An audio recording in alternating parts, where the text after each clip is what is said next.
She didn't speak when they laughed behind her back, didn't flinch when they wrote on her locker, or when the teacher's eyes passed over her name like it didn't belong there. She just kept walking, back straight, chin steady, heart unraveling thread by thread. Because in a place like that, silence wasn't safety, it was survival. Naomi Ellison didn't ask to lead anything. She only wanted a fair chance to learn, to exist, to be left alone.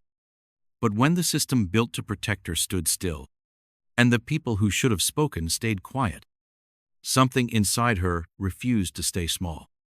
This isn't a story about rage, it's about restraint. About what happens when you carry truth so long, it begins to burn in your hands. And in the most prestigious halls of privilege, one girl's quiet defiance cracked centuries of silence. So, how does someone go from invisible to undeniable? Let me take you there.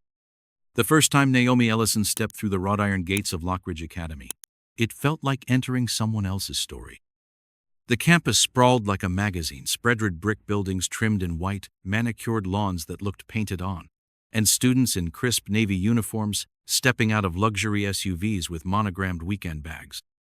Somewhere beyond the fountain and the imported maple trees stood centuries of tradition she hadn't been born into and a silent code she hadn't been taught. She adjusted the straps of her faded backpack. The only thing that wasn't secondhand was the acceptance letter, printed on thick parchment with gold lettering that read, "Welcome to Lockridge Academy where future leaders begin." Naomi's mother had cried when she read it. Her daughter, the first in their family to receive a full academic scholarship to the most prestigious boarding school in Vermont. Naomi had tried to feel proud, but as the letter trembled in her mother's hand, all she could think was, what's the price? It didn't take long to find out. The welcome weekend included an orientation ritual, hosted by the senior girls in Eastwick Hall. It wasn't mandatory, at least not officially. But the unwritten rules of Lockridge were quickly becoming clear. If you wanted to survive here, you followed the current, not the map. So Naomi went. The room was candlelit, high-ceilinged, filled with the scent of expensive perfume and cold peppermint tea. 13 girls sat in a semicircle. They wore matching headbands, perfectly ironed skirts, and expressions as blank as porcelain. The kind of blankness you had to practice. The kind that meant you already knew you belonged. A girl named Sloane Tall, freckled, and commanding like a senator's daughter invited Naomi to sit in the center of the room. Everyone smiled. No one said a word. At first, Naomi thought it was a game, maybe an icebreaker, but the silence stretched. The candles flickered. Sloane stared at her with mild amusement, as if inspecting an art project that didn't quite pass. When Naomi tried to introduce herself, "Hi, I'm Naomi. I'm from Durham, North Carolina," one of the girls let out a tiny breath. Not quite a laugh, not quite approval, just a sound to mark her mistake. Sloane finally spoke. "We already know who you are. You're the scholarship girl, right?" Naomi nodded. She felt her throat tighten. "Something about the way it was," said the scholarship, girl-like, a sliver under the skin. "Sharp, invisible, unwelcome." After a moment, Sloane rose and gestured toward the door. "That's all for now." Naomi stood. No one said goodbye. No one looked her in the eye. It was her first lesson at Lockridge. Cruelty didn't always need volume. Sometimes silence was loud enough. Over the next few weeks, Naomi learned how to disappear. She sat at the edge of classrooms and spoke only when called. She took her meals at the far end of the dining hall. Her textbooks were covered in brown paper to hide their creases. She made sure to keep her expressions neutral, never defensive, never confused, just invisible. There was a chat group for her dorm floor. She was never added. A group photo for their chemistry section. Her name was spelled wrong. A group project in history. She was partnered with no one. Teachers were polite, at least. Most of them. Mr. Alden, who taught advanced literature, always seemed startled when she raised her hand. He'd blink slowly before calling on her, as if unsure she belonged in the room. One day, she'd stayed late to ask about a grade that didn't match the rubric. He looked at her across the desk and said with a smile that didn't touch his eyes, "You're lucky to be here, Naomi. Focus on that." She walked out of the room without saying a word. Her stomach burned, but not from hunger. There was only one person who talked to her with any consistency. Miss Rivera, the assistant librarian. She was in her 30s, soft-spoken, and wore cardigans that never matched. She didn't ask Naomi where she was from. She asked what Naomi liked to read. Sometimes, Naomi stayed in the library until the last bell, tracing her fingers over the spines of books she couldn't afford to own. She started writing poems in the margins of her notebook, ones she never read aloud. Her silence became survival, but it was also becoming a prison. The school's website bragged about diversity, equity, and inclusion. But in the freshman girls' locker room, a new slogan had taken hold: "Don't get Naomi'd." It meant, don't sit alone, don't act too smart, don't forget your place. No one ever said it to her face. That was the genius of Lockridge. Everything cut deep, and everything was deniable. Naomi had never been in a fight. Not physically, but she knew conflict. She'd seen her mother work 2 jobs and still be accused of laziness. She'd seen her public middle school close its gifted program right after the black kids started qualifying. She'd seen what it looked like when rules were bent for some and doubled for others. And she'd learned to stay quiet because the system didn't listen. But that didn't mean she didn't feel it. Every day, every skipped greeting, every laugh that faded when she entered the room. One day, as she walked across the quad, she saw her name posted on the student bulletin board. A handwritten note: "Scholarship. Slayer hopes she's not killing our GPA too." No one claimed it. No one saw who pinned it up. But 3 girls from her floor stood nearby, pretending not to look. Naomi took the note down, folded it, and walked away without tearing it. That night, she sat in her dorm, staring out the window at the bell tower. It was past curfew. Snow flurries drifted past the glass like tiny truths. In her lap sat a picture of her and her mother, taken in front of the public library back home. Her mom had a smile that never wavered, even when she was exhausted. Naomi had worn that same smile during her interview at Lockridge.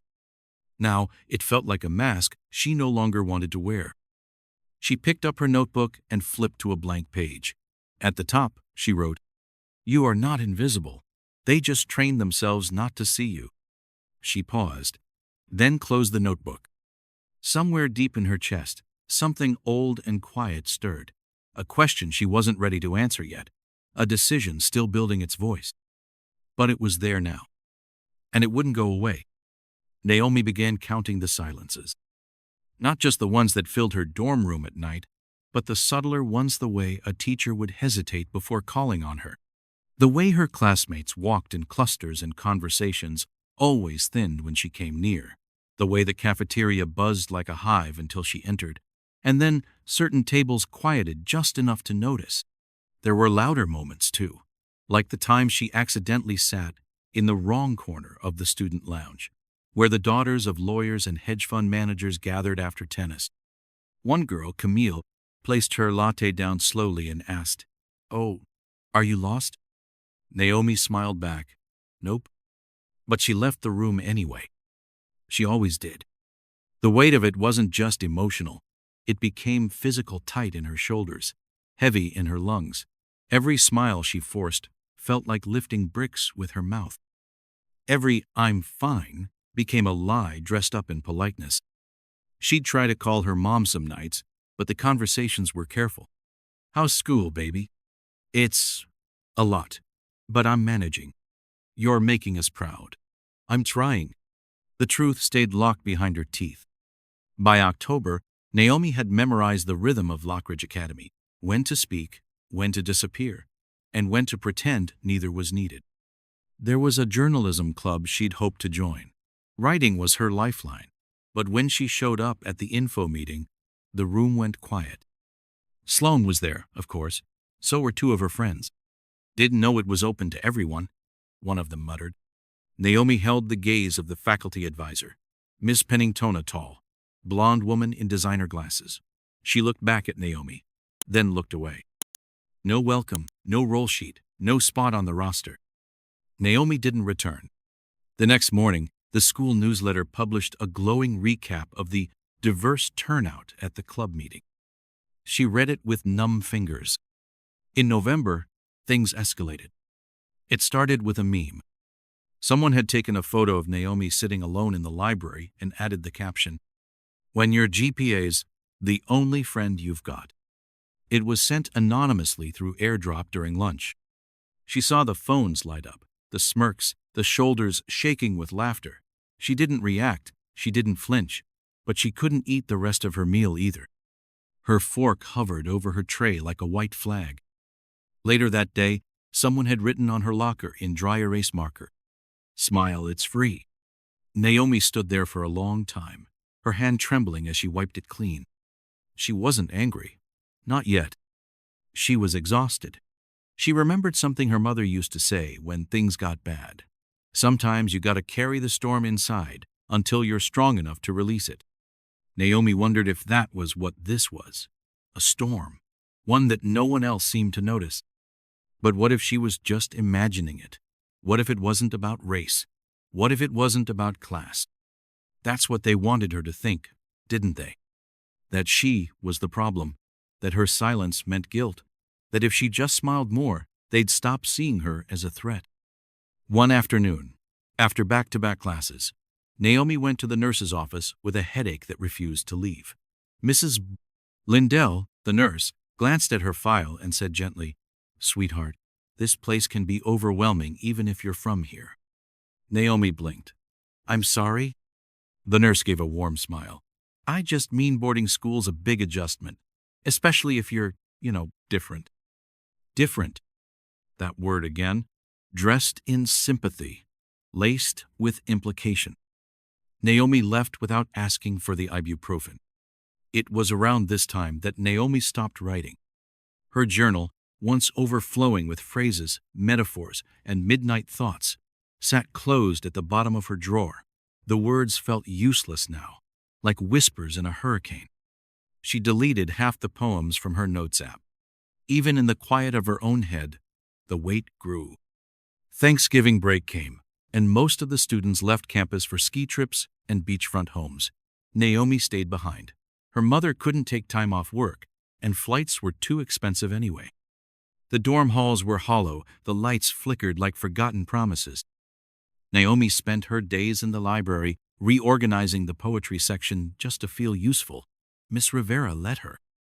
One afternoon, Miss Rivera sat beside her with 2 mugs of tea. No words, just presence. Naomi stared out the frosted window. "Do you think I'm imagining it?" Miss Rivera stirred her tea. "No." Naomi turned to her. "But no one says anything. No one's doing anything." Miss Rivera nodded. "That's the system working exactly as it was designed to." Silence. "Then what do I do?" Naomi asked. "You survive long enough to figure out how to change it." It wasn't the answer she wanted, but it was the one she needed. The week after break, the winter air bit harder. Naomi pulled her coat tight as she walked across the courtyard. That's when she saw Jules. Jules was a freshman, pale, nervous, always looking over her shoulder. Naomi had seen her once or twice near the library but never spoken to her. This time, Jules was crying behind the humanities building. Her hands trembled as she tried to swipe at her phone screen. Naomi hesitated, then approached quietly. "Are you okay?" Jules flinched, then nodded too fast. Yeah, I just dropped my phone, that's all." But Naomi saw it, the cracked screen, the message still open. A photo of Jules, undressed, crying, shared in a group chat. Naomi didn't say anything. She sat beside her. After a few minutes, Jules whispered, "They said if I report it, I'll lose my spot." Naomi looked at her, heart hammering. "Who said that?" Jules didn't answer. She didn't have to. Naomi walked back to her dorm in silence. But the silence felt different now. It didn't press her down. It pulled her forward. That night, she wrote an email, not to the dean, not to the principal, to every teacher on staff. to the entire faculty. Subject: something happened. You need to know. She didn't name names. She didn't include Jules' photo. She didn't ask for anything. She just described the pattern. The silencing, the threats, the fear. She signed it. A student who sees what you refuse to. Then she hit send. And waited. The next morning, nothing happened. No one called her in. No one spoke to her differently. But during lunch, Naomi felt it the ripple. People looked at her longer than usual. Jules passed her in the hallway and nodded. Miss Rivera gave her a tiny smile behind the checkout desk. And Naomi, though still terrified, felt something shift in her chest. Not pride, not relief, but a seed. Something small and strong enough to grow. A week passed, then 2. The email Naomi had sent still hung in the air like smoke, unseen, but unmistakably present. No reply, no meeting, no acknowledgement. And yet, she could feel the shift, like the pressure drop before a thunderstorm. Some teachers looked at her a little longer now. One even stopped her after class and said, "That was a brave thing you did." But most stayed quiet. And the students? They chose their sides the way rich kids always do, carefully, publicly, and without consequence. Then came the assembly. It was a cold Monday morning in January. The auditorium's lights buzzed overhead. The headmaster, Dr. Whitmore, called for an urgent all-school gathering. Students shuffled in, irritated by the inconvenience. They expected an announcement about snow days or a canceled field trip. No one expected what came next. Dr. Whitmore cleared his throat. "There have been concerns raised," he began, "regarding respect, privacy, and digital conduct. We want to remind students that Lockridge has a zero-tolerance policy for harassment." His words were practiced, hollow, carefully detached from any sense of reality. And then he said something that made Naomi's stomach drop. "If you feel unsafe, speak up. This is a safe environment." She felt a bitter laugh rising in her throat, but she swallowed it whole. Jules, sitting 3 rows ahead, had gone rigid in her seat. No one turned. No one dared look at her. And still, nothing changed. 2 days later, a new message arrived on Naomi's phone. "Unknown number. You think you're better than us now? Keep pushing, and you'll find out what we can do." No name, no context, but she knew the tone, knew the cold weight behind it. That night, she couldn't sleep. She lay in bed staring at the ceiling, heart pounding, 1,000 thoughts galloping across her chest. Should she report it? Would it even matter? Would they label her a troublemaker? Would they send her home? She thought of Jules, of her mother, of her 8th-grade teacher who once told her, "Your voice is powerful, but only if you learn when to use it." Maybe this was the moment. Maybe it was time. The next day, Naomi stayed late after school. While most students drifted to extracurriculars or dorm lounges, she slipped into the dusty back room of the library. Miss Rivera was there, sorting old yearbooks. Naomi hesitated. "Can I show you something?" Miss Rivera looked up and nodded. Naomi pulled out her notebook. She flipped past old poems, unfinished essays, and opened to a page titled Echo. It was a concept she'd been sketching out quietly for weeks. A platform digital, anonymous where students could submit their stories. Not just about bullying, but about the whispers no one heard. The comments coded in sarcasm. The favoritism no one dared mention. The moments that never made it into disciplinary reports but left bruises anyway. Miss Rivera read the outline, then looked up slowly. "You want to publish this?" "I want students to publish themselves," Naomi said quietly. Miss Rivera exhaled. "If you do this, there will be fallout." "I know. And if you don't?" Naomi looked her dead in the eye. "Then people keep pretending this place is fine." Miss Rivera folded the paper carefully. "I'll help you, but you have to understand when you shine a light, you don't get to control what people see." Naomi nodded. "I'm done hiding." They launched Echo on a Friday night. No fanfare, no announcement. Just a QR code printed onto stickers left in bathroom stalls, slipped into textbooks, taped to the back of bathroom doors. The website was simple. Just one prompt. What happened to you here that no one believed? By Saturday morning, there were 7 submissions. By Sunday night, 24. By Monday morning, 56. Some were heartbreaking, others infuriating. All were honest. A student who was told her hair looked too urban for debate club. A boy with dyslexia denied accommodations because his last name wasn't on the donation plaque. A Latina student who overheard her roommate call her financial aid furniture. Every post was anonymous. Every post was a stone through a stained glass window. Naomi sat in the back of the library watching the numbers climb, watching her classmates refresh the page. Some laughed nervously, others whispered, but no one dared say it wasn't true. Jules sat beside her, quietly adding a submission of her own. Then Lauren joined. Then Daniel.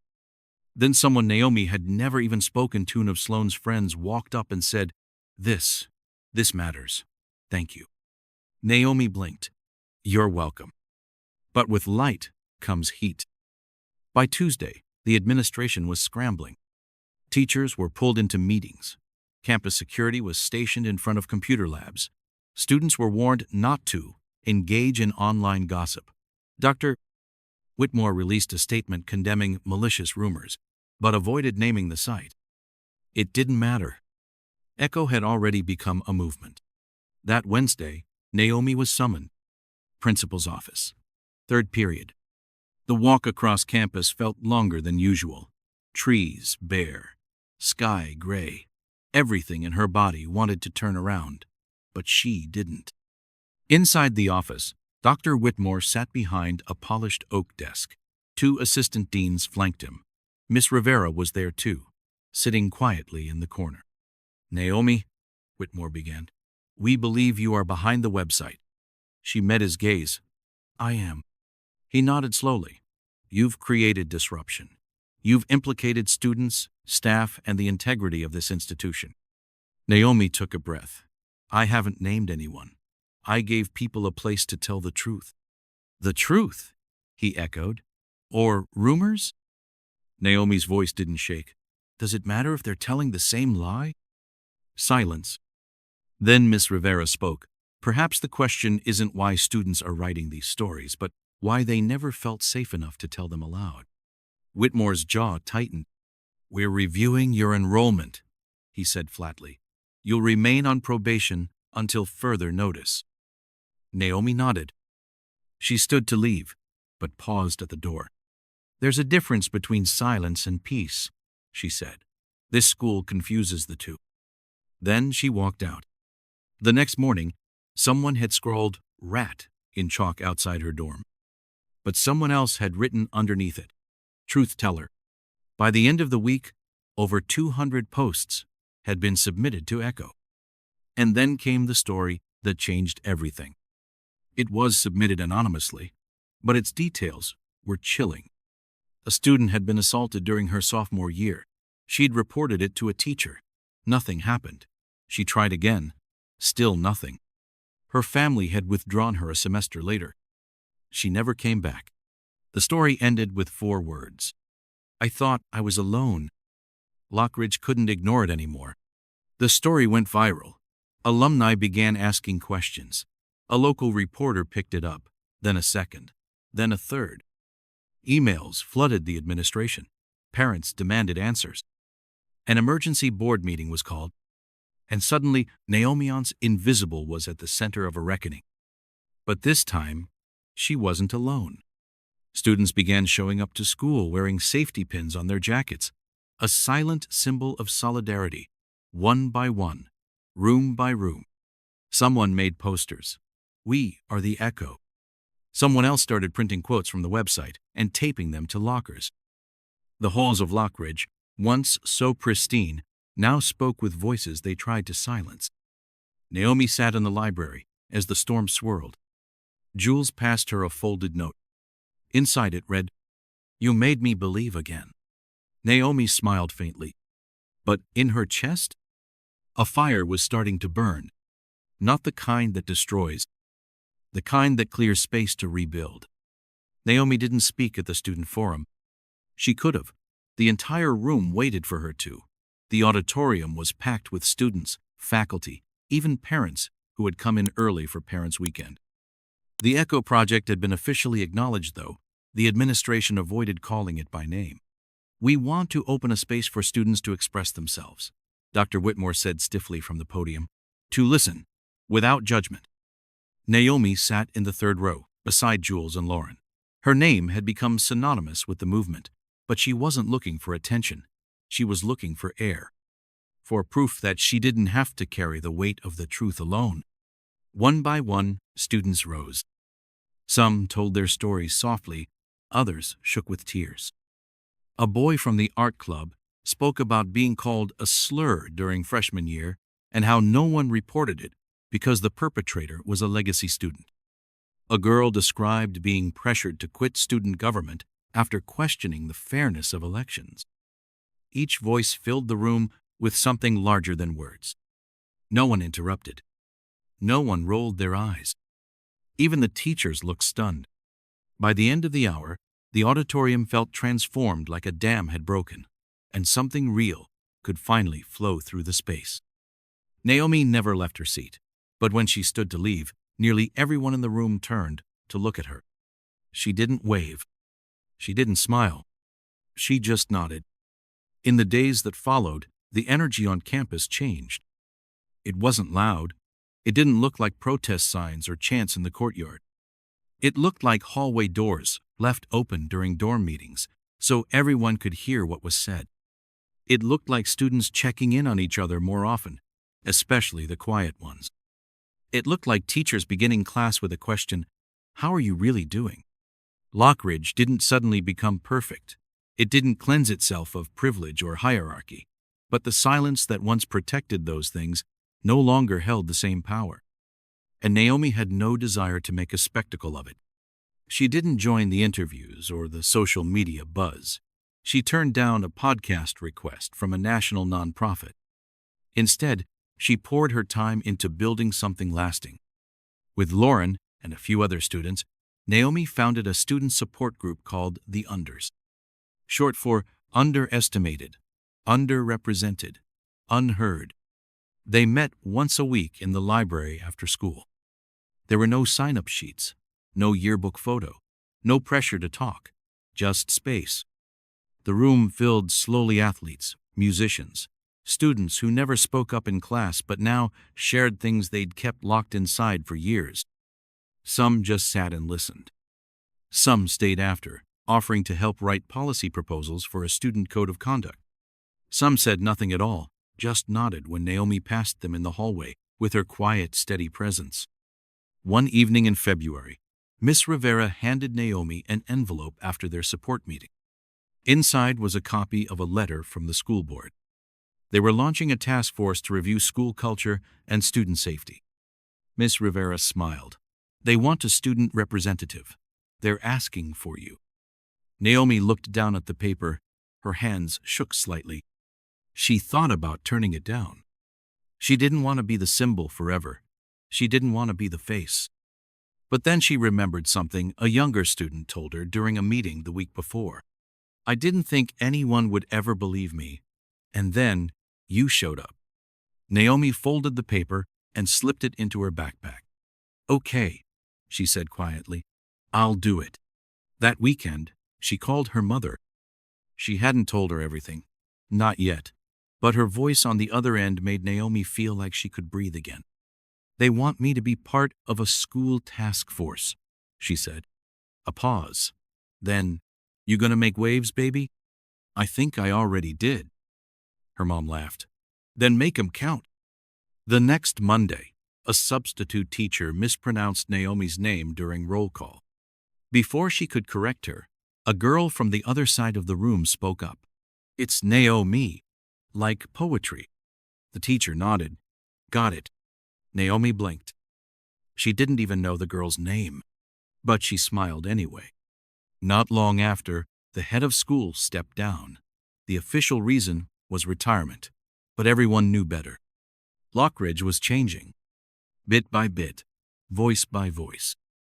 And Naomi, for the first time in her life, felt like she didn't have to shout to be heard. Late one evening, as snow blanketed the campus in pale quiet, Naomi wandered to the edge of the quad and stared up at the main building. The lamplights cast long, golden shadows across the grass. She reached into her coat pocket and pulled out the Echo notebook. So much had happened since she first scribbled the title inside. She flipped to the last page and wrote, "Power isn't always loud. Sometimes it whispers through the people who refuse to look away." She closed the notebook and tucked it into her backpack. Not because the story was over, but because it had finally started to belong to more than just her. The library was fuller than usual that afternoon. A soft hum of whispered greetings floated between the shelves. Naomi stood near the entrance, flyers in hand, watching the students trickle into the reading room one by one. A freshman wearing a track jacket. A senior Naomi only knew by face. A sophomore girl who used to eat lunch in the bathroom now, sitting beside two others, chatting softly. They had outgrown the back corner. The unders had moved to a bigger space.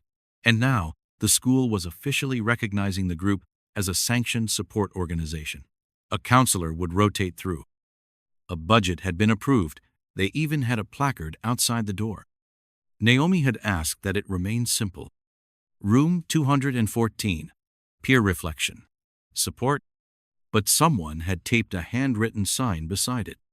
Echo began here. She didn't tear it down. The meeting started like any other. They passed around hot chocolate in paper cups. A playlist of soft acoustic songs played from someone's phone. Naomi opened with a question, something she'd gotten in the habit of doing. "What's one moment this week that made you feel seen?" Not everyone answered. Some just nodded. That was enough. Lauren spoke about helping a younger student navigate the schedule system. Danielance, reluctant to join, said he'd started tutoring and realized how good it felt to be trusted.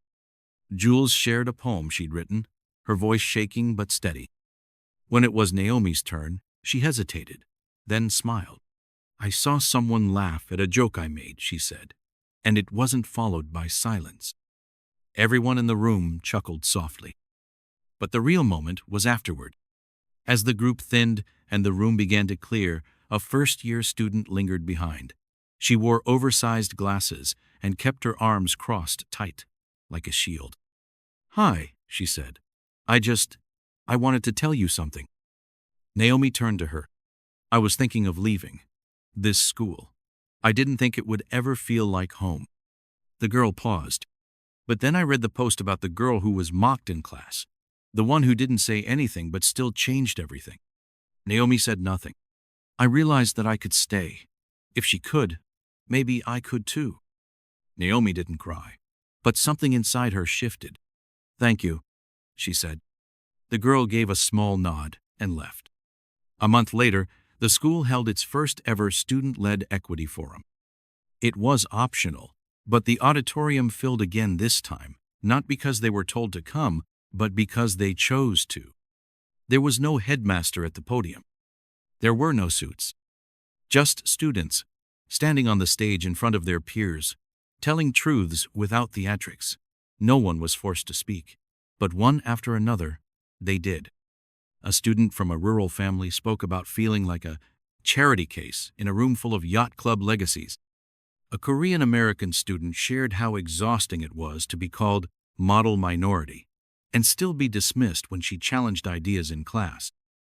Naomi didn't prepare a speech, but at the end of the forum, Lauren turned to her. "You should say something." Naomi walked up to the microphone. The lights weren't blinding. The crowd wasn't hostile. She stood tall. "I'm Naomi," she said. "Some of you know that already. Some don't. That's okay." She let the silence breathe. "I didn't start any of this to be a leader. I just didn't want to keep shrinking." Her voice held steady. "I'm proud of what we built, but I want to remind us, we didn't build it for praise or attention. We built it so no one would have to feel what we felt. So someone else might speak sooner than we did." She glanced toward Jules, then Lauren, then the counselor seated in the back. "We built it so the next freshman doesn't have to wonder if their voice matters." The crowd rose in applause. But Naomi didn't wave. She simply stepped back and let the next student take the stage. When spring bloomed across campus, change followed like wind through open windows. The school's handbook was revised. The term peer-led mediation was added. A third-party hotline was installed, and a new faculty position was opened, Director of Belonging and Student Equity. Naomi helped interview the candidates. She asked each of them the same final question. How do you listen to voices that were never meant to be heard? Only one candidate paused long enough before answering. That's the one who got the job. By the end of the year, Naomi's name appeared in the yearbook, not in bold headlines, not under "most likely to change the world," but beneath a candid photo in the club section. She was sitting in room 214, eyes closed, laughing. The caption read, "Found her voice, taught others to use theirs." On the final week of school, the head of facilities approached Naomi during lunch. "We're renaming room 214, he said gruffly. "New plaque goes up this fall." Naomi raised an eyebrow. He shrugged. "Can't fight the board. They voted." She asked what the new name would be. He pulled a small velvet pouch from his back pocket. Inside was a brass plate. He handed it to her without ceremony. Naomi turned it over and read, "The Naomi Ellison Room for Courage and Silence." She didn't speak. She didn't need to. That summer, Naomi returned home. Durham felt smaller, but sweeter. She sat with her mother on the porch, watching fireflies blink above the grass. "You proud of yourself?" her mother asked. Naomi leaned her head on her mother's shoulder. "I think I'm proud of us," she whispered. Her mother smiled. "You did good, baby." In August, a package arrived in the mail. Inside was a framed photo of room 214, now freshly painted, sunlight streaming across rows of chairs. Beneath it was the plaque. There was a card, handwritten by Jules. "Because of you, I stayed. And because you stayed, we changed everything." On the back of the frame was a small inscription, added by someone Naomi never met. When one voice echoes long enough, it becomes a room no one can ignore. Have you ever walked into a room and felt like your presence didn't belong? Have you ever swallowed your voice just to keep the peace, wondering if anyone would ever see you for who you truly are? Naomi's story is more than just about a brave girl in a quiet school. It's about all of us who've been overlooked, underestimated, or made to feel small in spaces we were told to be grateful for. But even in silence, there is power. And sometimes, the quietest voice is the one that starts the loudest change. If this story moved you, or reminded you of something you've been through, don't keep it to yourself. Share it with someone who might need to hear it. Leave a comment. Tell us how you found your strength or how you're still searching for it. And if you haven't already, hit subscribe so you don't miss the next story that might just speak directly to your heart. Because as Naomi reminded us, when one voice echoes long enough, it becomes a room no one can ignore. Thanks for listening. See you in the next story. Stay tuned.